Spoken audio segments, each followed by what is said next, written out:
What's happening, YouTube? It's great to see you again in the 1 plus 10 of M. It feels like it's been a minute, and it has. What If ended a while ago, and we've still got a few more weeks to wait till Hawkeye, but exciting. Next week is Disney Plus Day, so really looking forward to that. In fact, I am a bit surprised by the release of the Book of Boba Fett official trailer by Disney. I would have expected them to release this next week with everything else, so I mean, there are infinite possibilities. Perhaps this wasn't even on the agenda. But I'm hoping that maybe this leaves an open slot for a Marvel property, perhaps a Moon Knight trailer. So we only actually have a few things that are post-production right now. I think not yet. Moon Knight, Miss Marvel, and Hawkeye. So we've got Hawkeye coming up. We've got the Book of Boba Fett obviously coming up. I believe this comes out around Christmas. So that'll be nice because we'll kind of have two things going at once with Hawkeye. It will be kind of on the tail end of Hawkeye and then just getting into this. So huge Mandalorian fan, big Star Wars fan. In fact, my Star Wars fandom predates my Marvel fandom, believe it or not. So this is really exciting for me. I mean, Boba Fett is a legend. He's been in so many like spin-off novels. Like just Boba Fett is a very big character in the Star Wars universe. So I'm excited for this. Big fan of The Mandalorian. I really like the turns that it's taken, especially through season 2, introducing a live action Ahsoka.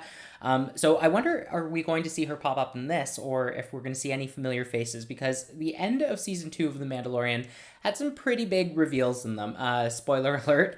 But it'll be exciting to see if they bring any of those elements into this story. Can we expect basically another season of The Mandalorian, but with Boba Fett? Or is this going to kind of take its own turn away from that sort of space western? Another big thing about this is we have Ming-Na Wen returning. I can't think of her character's name off the top of my head. All of the Marvel fans will know her as Melinda May from Agents of S.H.I.E.L.D. So she's come to this. I wonder if she still has a future with the MCU, or if she's kind of predominantly in the Star Wars universe now, but we'll have to see kind of what unravels in her character, because she did, of course, first pop up in The Mandalorian. Anyways, super excited for this. That's enough out of me. Let's get into it.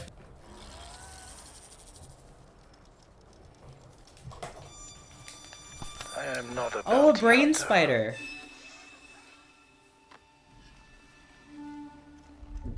I've heard otherwise.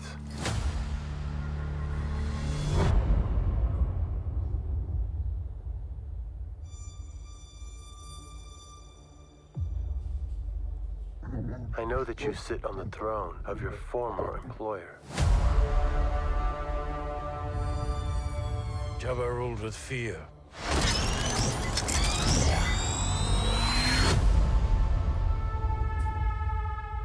I intend to rule with respect.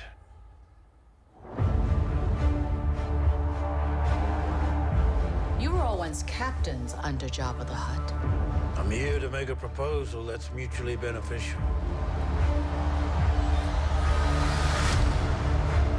Why speak of conflict when cooperation can make us all rich? We get to see, oh. What prevents us all from killing you and taking what we want?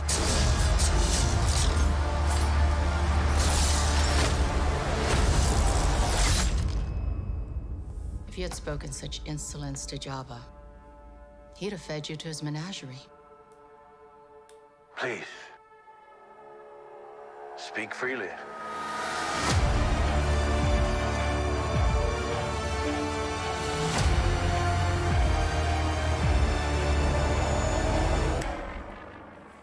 Okay, so that looks pretty exciting, actually. Action-packed. I am always hesitant to do this because there's no way in hell that I could do better, but the CGI on this looked maybe a little unfinished, especially with that brain spider at the beginning. Obviously, Ming-Na Wen's character is back. She looks like she's going to be a major player in this show, and it does look like definitely very much a spin-off of Mandalorian. It's got a lot of the same vibes. The last that we saw these two characters was Jabba's palace at the end of, I think that was actually the post-credit scene in Mandalorian Season 2. But what's interesting about The Mandalorian is they actually introduced or kind of created, or utilized a new technology, which is kind of a more immersive, kind of surrounded green screen. And that has been a major selling point for this show, was that it's like the scenery looks like it's shot on location, but the reality is a lot of it's not. Anyways, moving on from that, one of my favorite things, and I am so excited for this, one of my favorite things in the Star Wars universe was, and I know I'm saying this wrong, I say Twi'lek. I grew up saying it like that. I don't know why. Apparently it's Twi'lek. I don't like the way that sounds coming out of my mouth, but they are my favorite. They are so cool. I love the Leku, the headtails, and there are quite a few Jedi characters who ended up coming from that race. They're really interesting because those headtails are kind of there's like sensory appendages, so they can sense certain movements, detect like I think motion, vibration in the air, that sort of thing. They're also they signal how a Twi'lek or a Twi'lek is feeling, their emotional range. So I'm super excited for that because in the trailer we saw two of them, and the one was yellow, which we haven't seen in the Star Wars universe. We've really, I think, only seen blue, and Bib Fortuna's kind of that like white complexion, but one of them is yellow and one of them is a rose color, and they just look so beautiful. So I'm super excited for that. Disney is releasing this on December 29th, December 29th. Great news. Very excited for this. Let me know what you think in the comment section down below, and of course, thank you for joining me in the 1+10 of M. Bye.